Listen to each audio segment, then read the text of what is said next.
जी नमस्कार, आप देख रहे हैं न्यूज इंडिया 36। आइए चलते हैं बिहार की तमाम खबरों की ओर। कहां क्या हुआ, रखते हैं अपनी नजर। प्रसव कराने आई महिला के परिजन से प्रसव कराने के लिए गले का हार गिरवी रखवाकर 1500 रुपये अस्पताल कर्मियों ने लिया। मुखिया ने कार्रवाई का किया मांग। के नगर प्रखंड क्षेत्र के झुन्नी इस्तेमरार पंचायत अंतर्गत वार्ड संख्या 9 निवासी पतरकी देवी अपनी पुत्री लाजो देवी का प्रसव पीड़ा के पश्चात सुरक्षित प्रसव कराने के लिए 6 फरवरी को प्राथमिक स्वास्थ्य केंद्र के नगर लेकर आई। परिजन पतरकी देवी ने बताया कि प्रसव कक्ष में कार्यरत कर्मी ने पंजीकृत करने के लिए पहले 200 रुपये लिया, फिर दवाई के लिए 100 रुपये। इस प्रकार मुझसे कुल 2800 रुपये लिया गया, जबकि मेरे पास पैसे नहीं थे। मैं लगातार पुत्री की पीड़ा देखकर गुहार लगाती रही, प्रसव करा दीजिए, परंतु जब तक पैसे नहीं दिए तब तक प्रसव नहीं कराया गया। पैसे के लिए अपने गले की चेन को अस्पताल के सामने ज्वेलर्स की दुकान में जाकर गिरवी रखकर 1500 रुपये लाकर दिए। दुर्भाग्य शिशु मृत्यु जन्म लिया।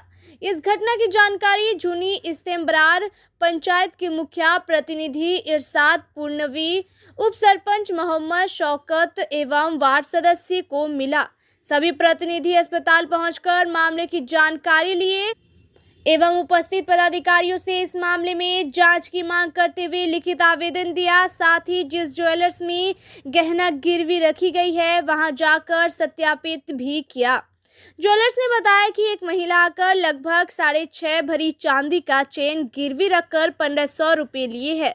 वहीं प्रभारी चिकित्सा पदाधिकारी का स्थानांतरण होने व नए प्रभारी की नियुक्ति नहीं होने के कारण उपस्थित प्रखंड स्वास्थ्य प्रबंधक विभव कुमार ने बताया कि मामले की जानकारी जनप्रतिनिधियों के माध्यम से मिला है। एक टीम गठित कर इस मामले की जांच कराया जाएगा। वहीं अस्पताल में आए अन्य मरीजों ने भी प्रसव कक्ष में व्याप्त भ्रष्टाचार के विरुद्ध खुलकर कहा। आइए देखते हैं इस खबर में क्या बात हुई और क्या सूचना थी आपको। जी, हमें जानकारी मिली कि वो कल 2 बजे के आसपास के नगर आई थी प्रसव कराने के लिए। उनका बहू है, प्रसव कराने के लिए आई थी 2 बजे के आसपास। प्रसव कराने के बाद बच्चा जो जिस टाइम प्रसव हुआ आने के साथ ही उनसे रजिस्ट्रेशन फीस 200 रुपया इस तरह से कर करके 300-400-500 रुपया उससे लिया। उसके बाद सुनने में आया कि जब उनका प्रसव हो गया तो प्रसव होने के बाद उनके पास पैसा नहीं था। बच्चा भी उनका जो जन्म हुआ वो मृत जन्म हुआ था बच्चा। तो वो डिस्चार्ज करने के नाम बोला डिस्चार्ज तब तक नहीं करेंगे जब तक कि तुम्हें 1500 रुपया नहीं दोगी। और वो हरिजन महिला है, गरीब है, बहुत ज़्यादा नहायत ही गरीब है।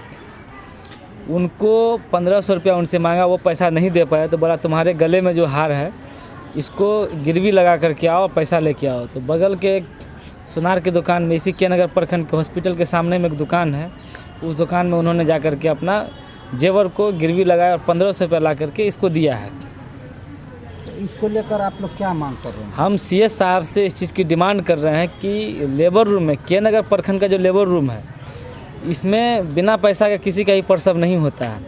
सरकार ने बहुत अच्छी सुविधाएं दी है, लेकिन फिर भी यहाँ पे 5-6 महीना पहले भी जानकारी में आया, न्यूज़ के माध्यम से पता चला कि बच्चों को भी हेर फदल किया जाता है। मतलब बेच बाच इधर से उधर, लड़का को लड़की कर दिया, लड़की को लड़का करके, मतलब वो चीज़ भी यहाँ होता है। यानी लोगों में विश्वसनीयता की कमी घटी है। और के नगर हॉस्पिटल के जो कर्मी हैं उनके प्रति लोगों का विश्वास कम हुआ है, लोग आना नहीं चाहते हैं। इससे बेहतर वो कर्ज उठा करके, गेहूं घर का बेच करके, ज़मीन को क्या कहता है लगा करके वो प्राइवेट में जाना चाहते हैं। यहाँ आने के बाद ही पैसा लगता है और सुविधा भी नहीं मिल रहा है उस तरह से। हम सीएस साहब से डिमांड करेंगे ऐसे नर्स को जो इस तरह का हरकत करता है, आप जाँच करके इन पर उचित कार्रवाई की जाए। जो अभी हो रहा है इसके लिए जो पतली देवी के साथ हुआ है, इनके लिए क्या मांग करते हैं? हम इनके लिए ही मांग कर रहे हैं। पतली देवी ने मुझे एक आवेदन दिया है, मैं वो आवेदन फिर क्या कहता है मैं सीएस साहब को लिख करके मैं सीएस साहब को दूंगा। इनकी जानकारी मैं सीएस साहब को भी दूंगा। प्रभारी साहब को मैंने इनकी जानकारी दे चुका है कि नगर के जो स्वास्थ्य प्रभारी हैं उनको मैंने जानकारी इस चीज़ की दे दी है। क्या कहा उसने? उन्होंने कहा कि ये जाँच का विषय है। प्रभारी सर वो अभी हैं यहाँ पर नहीं, वो शायद भागलपुर में पदभार ग्रहण कर चुके हैं, वो बोले अभी नहीं है। तो मैंने आया था तो बड़ा वो थे यहाँ हॉस्पिटल में, वो गए, उन्होंने कहा कि ठीक है अब हम अपने स्तर से जांच करते हैं, इन पे कार्रवाई की जाएगी। क्या परिचय आपका? मेरा नाम हुआ इरशादपुर नबी, मुखिया प्रतिनिधि संबंधित दोनों पक्षों को बुलाकर मैंने विस्तृत जानकारी ली। दोनों पक्षों ने लिखित बयान भी दिया है और मैं इस पर निर्णय लूँगा और दोषी पर कार्रवाई होगी और जो पीड़ित पक्ष है उसको न्याय मिलेगा और अलग से हेल्थ मैनेजर को व्यवस्था में सुधार लाने के कड़े निर्देश दिए गए हैं। सर दोषी इसमें एक है या फिर दो है? अभी तो चूँकि ड्यूटी 2 एएनएम की थी तो जांच के बाद ही पता चलेगा कि जब दोनों थी तो संग साथी होगा। अगर चोरी कोई कर रहा है, एक चोर कर रहा है, उसके साथ में था तो होता ही है दोषी दोनों। क्या किस मामले में सर निरीक्षण हो रहा है? क्योंकि देखिए आज प्रधानमंत्री सुरक्षित मातृत्व अभियान भी है, उसके तहत हमको रेगुलर निरीक्षण करना है क्योंकि आज गर्भवती माताओं का जांच होता है। और दैनिक भास्कर, पूर्णिया भास्कर जो एडिशन आता है उसमें कुछ यहाँ के संबंध में शिकायत निकला है कि एक गर्भवती माता से प्रसव के पश्चात प्रसव कक्ष में एएनएम के द्वारा पैसे की उगाही की गई है। उसी को संज्ञान में लेते हुए उसके जांच के क्रम में भी आए हैं। तो साथ साथ मैंने अस्पताल के अन्य सुविधाओं का भी निरीक्षण किया। नया जो सीएससी का भवन बन रहा है वहाँ भी मैंने जाके देखा और कुछ दिशा निर्देश भी दिया और यहाँ भी कुछ साफ़ सफाई का इशू है, उसके संबंध में भी दिशा निर्देश मैंने दिया है और जांच के लिए कमेटी भी बनाई जा रही है। दोषी को हम लोग सख्त से सख्त कार्रवाई करेंगे, उस पर कड़ी कार्रवाई करेंगे।